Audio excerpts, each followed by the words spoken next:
Indeed, the king of the sport of kings, Horse Chestnut, had now run his last race on our shores. But his memory could never be erased, for he inspired hope and passion and the desire to be part of a sport that only those who participate could ever comprehend. For his conditioner, Michael de Kock, and the privileged few who had worked with and experienced his boundless brilliance, his farewell was an indescribably emotional day. The significant escalation in on-course attendance that day only cemented the fact that he had been a marketing opportunity of rare excellence. With heavy hearts, the onlookers bid Horse Chestnut goodbye, and hope was once again pinned on a star-studded international career.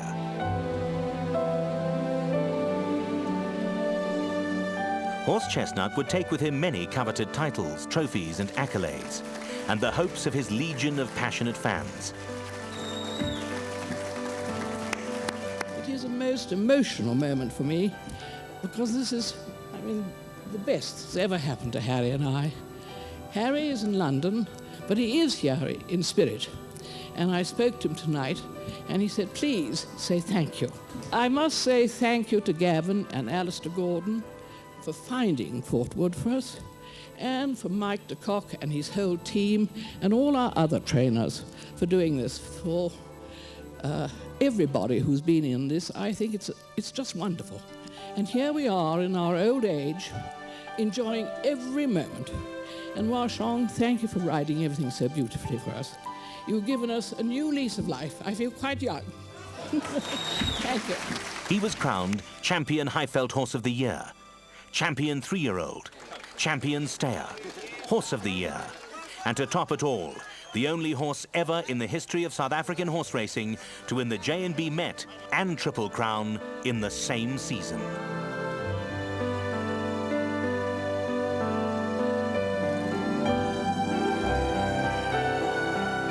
I can never forget Horse Chestnut. He's grown a part of South African racing. He means a lot in our stable. He's certainly the jewel of Michael's eye, and not to withstand, the jewel of my whole family's eye. The departure from his home base at Reinkiesfontein was even more gut-wrenching, particularly for those who had grown close to the majestic galloping machine.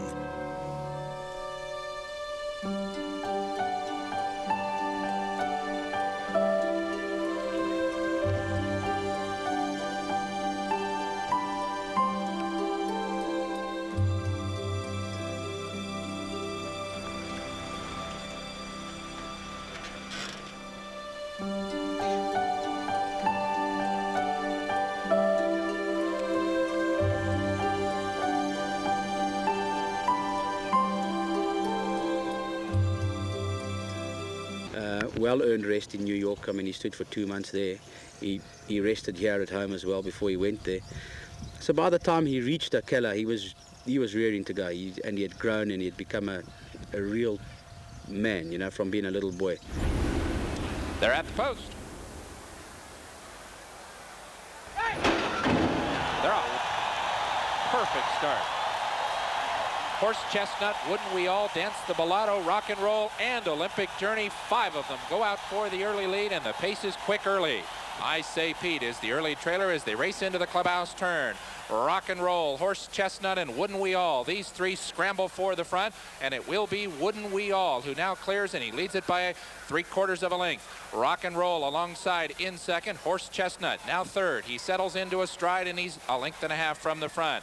Dance the Bellotto races in fourth. He's 2.5 lengths off the front running Wouldn't We All. I Say Pete is a tugging fifth. He has 4 lengths to come, and the trailer is Olympic Journey as they make the run up the back stretch. Wouldn't We All dictates the pace. He is in front by a neck, but now Rock and Roll comes to put some pressure on.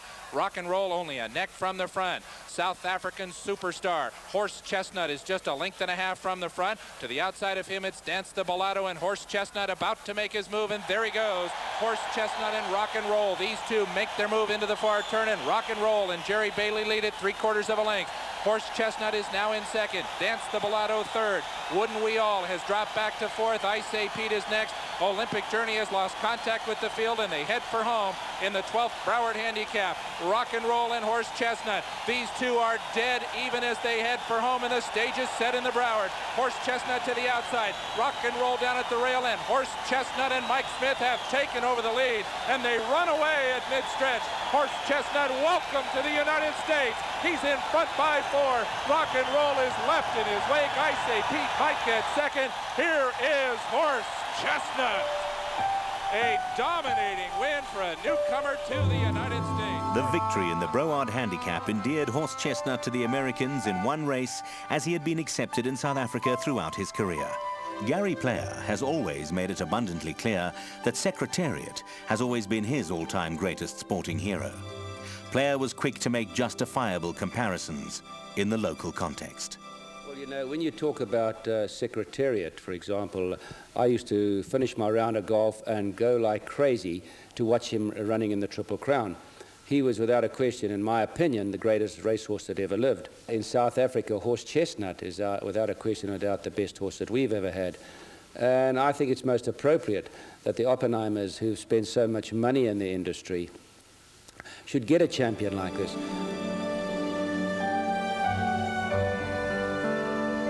It humbles you. You really appreciate what a true champion is. You know, I don't believe that I will ever see another one like this again. He really was very, very splendid. And Mike de Kock, he said to himself, what on earth have I got? This is something quite extraordinary. These are not once-in-a-lifetime horses. I believe they're once-in-10-lifetime horses. It's heartwarming to see how people who didn't know anything about racing at all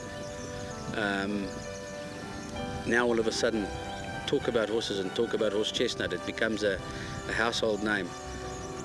Horses like this give you huge exposure, which also sometimes is very hard to deal with. It's really hard to be in the public eye all the time under constant scrutiny. I think he made us young, much younger than we felt before. And I mean, he's been a great thrill, you see. It's been an excitement for us.